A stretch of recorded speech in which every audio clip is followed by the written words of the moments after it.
Every person, at some point in their life, hits the wall.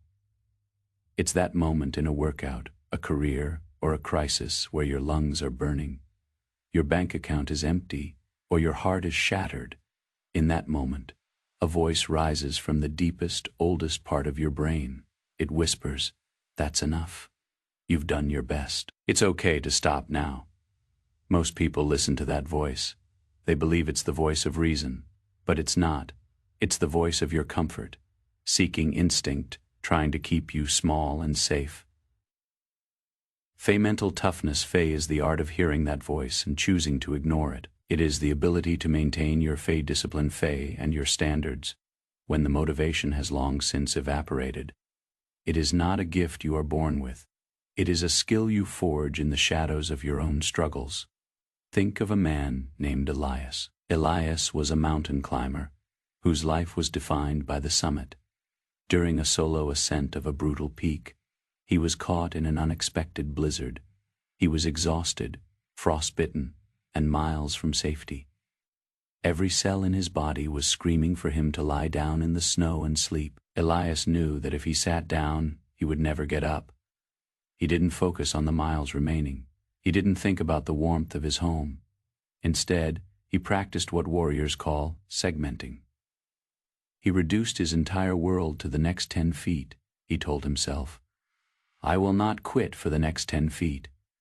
And when he reached those 10 feet, he made the same promise again. This is the first pillar of the art. Micro victories. Mental toughness is not about the grand gesture of courage. It is the unwavering commitment to winning the next 60 seconds over and over again. By winning the small battles, you prove to your brain that you are the commander, not your fatigue. To build a mind that never quits, you must understand the 40% rule. When your mind tells you that you are finished, that you have given everything you have, you are actually only at about 40% of your true capacity. The other 60% is guarded by your survival instinct. To access that hidden reserve, you must practice voluntary hardship. You cannot build resilience in a life of ease. You must intentionally seek out the things that make you want to quit. Take the cold shower, run the extra mile when it is raining. Have the difficult conversation you've been avoiding. Each time you push through a self-imposed threshold, you are thickening the neural armor of your character. This is the essence of stoicism, realizing that while you cannot control the wind or the storm, you have absolute authority over the set of your sails.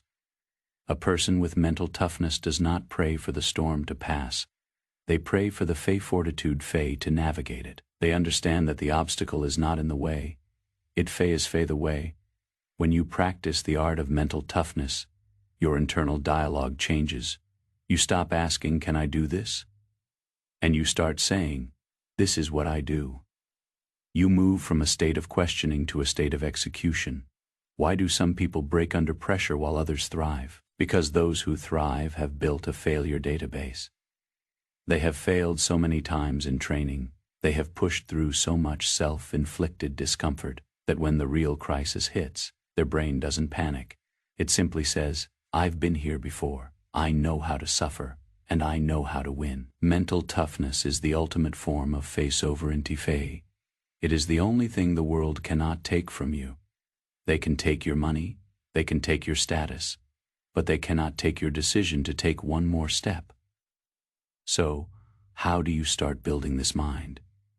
You start by doing the things you said you would do, long after the mood you set it in has left you. You start by refusing to negotiate with your excuses. You start by realizing that quitting is a habit, and finishing is a discipline. The next time you hit the wall, don't look for a way around it. Embrace the impact. Let the struggle refine you.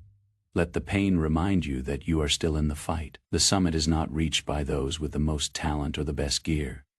It is reached by the one who is willing to be the last one standing. Your mind is a weapon. Most people let it rust in the sheath of comfort. It's time to draw it. It's time to sharpen it. Build a mind that never quits, because in the end, the only person who can truly defeat you is the one staring back at you in the mirror. Command your mind, win the day.